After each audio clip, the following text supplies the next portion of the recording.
సిద్ధాంతి గారు, ఈ ఇంట్లో ఉన్న ఆడపిల్లల మనస్తత్వాల గురించి ఒకరోజు శంకర్రావు గారిని అడిగాను. గౌరీ డిగ్రీ చదివేటప్పుడు హాస్టల్లో ఉండేదని శంకర్రావు గారు చెప్పారు. హాస్టల్లో ఉన్నప్పుడు ఆమె నొప్పించే సంఘటన ఏదైనా జరిగి ఉంటుందన్న అనుమానంతో నేను ఆమె ప్రాణ స్నేహితులను వెతుక్కుంటూ వెళ్ళాను. గౌరీ స్నేహితురాలైన చంద్రిక ఒక అబ్బాయిని ప్రేమించింది. చంద్రిక ప్రేమ విషయం తెలిసి వాళ్ళ మేనమామ ఆ అబ్బాయిని కారుతో గుద్దించి చంపేశాడు. అంతేకాదు, చంద్రికను బలవంతంగా పెళ్లి చేసుకోవాలని చూశాడు. మేనమామ నుంచి తప్పించుకోలేని చంద్రిక కిరోసిన్ పోసుకొని నిప్పంటించుకొని చచ్చిపోయింది. తన ప్రాణానికి ప్రాణమైన స్నేహితురాలి ఆత్మహత్య గౌరీ మనసుని చాలా బాధ పెట్టింది.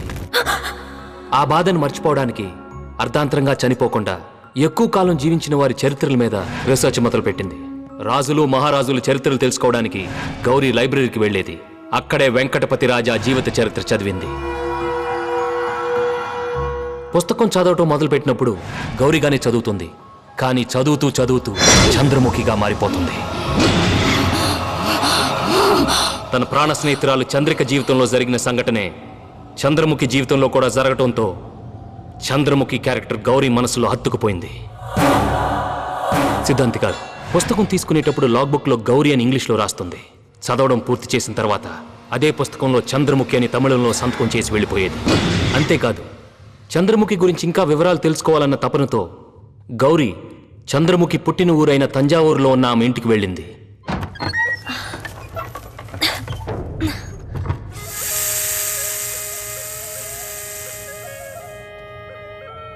మొదట్లో గౌరీకి చంద్రముఖి మీద చిన్న సింపతి ఉండేది.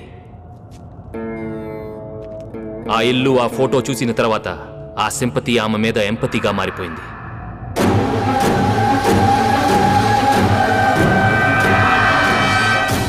ఆ ఇంటి లోపలికి గౌరీగానే వెళ్ళింది. కానీ తిరిగి చంద్రముఖి ఫోటోతో వచ్చేటప్పుడు ఒక వెర్రిదాన్లా చంద్రముఖిగా మారి వచ్చింది. మీరు చెప్పేది వాస్తవమే, కానీ గౌరీ నన్ను 2 సార్లు చంపాలని ఎందుకు చూసింది? నాకు ఇంట్లో సమస్య ఉందని తెలుసు కూడా ఏ సమస్య లేదని గౌరీతో చెప్పాను. అందువల్ల ఆమె దృష్టి నా మీద పడలేదు. కానీ మీరు ఈ ఇంట్లో చంద్రముఖి సమస్య ఉందని గట్టిగా వాదించడం వల్లే మీ మీద 2 సార్లు హత్యా ప్రయత్నం చేసింది. మరి ఆ రోజు మీ మీద దాడి చేసిందెవరు? వచ్చిన వాళ్ళు మనలాంటి మనుషులే, కానీ పంపించింది ఓ మహానుభావుడు.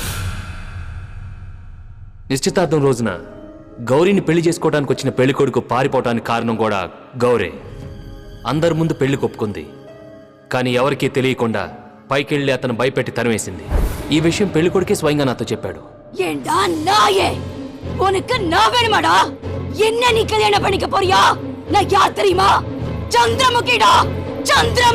గౌరీ ఇంకో మనిషిలా మారడం నేను కళ్ళారా చూశాను సార్.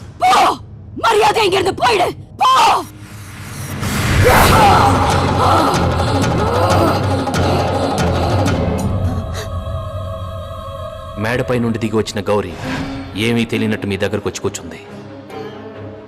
గాయత్రి చంద్రముఖి చిత్రపటాన్ని బహుమానంగా పొందింది.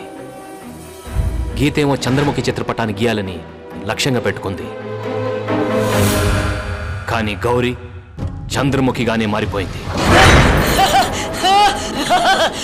పిచ్చిదిగా ఉన్న గాయత్రిని మీరు బాగు చేశారు.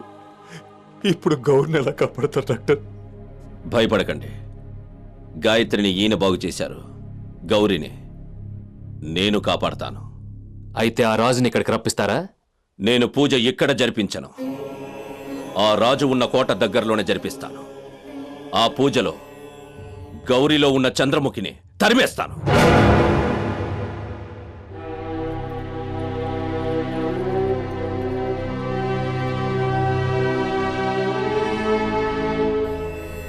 నిద్రపోతున్నావా చంద్రముఖి? నిద్రపో. నీ ఆటలు రేపటి వరకే. గౌరీ శరీరంలోంచి నిన్ను రేపే తరిమేస్తాను.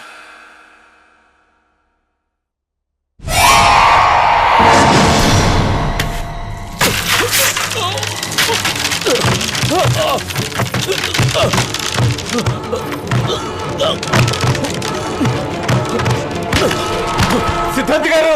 అయ్యో సిద్ధాంతి గారు! సిద్ధాంతి గారు!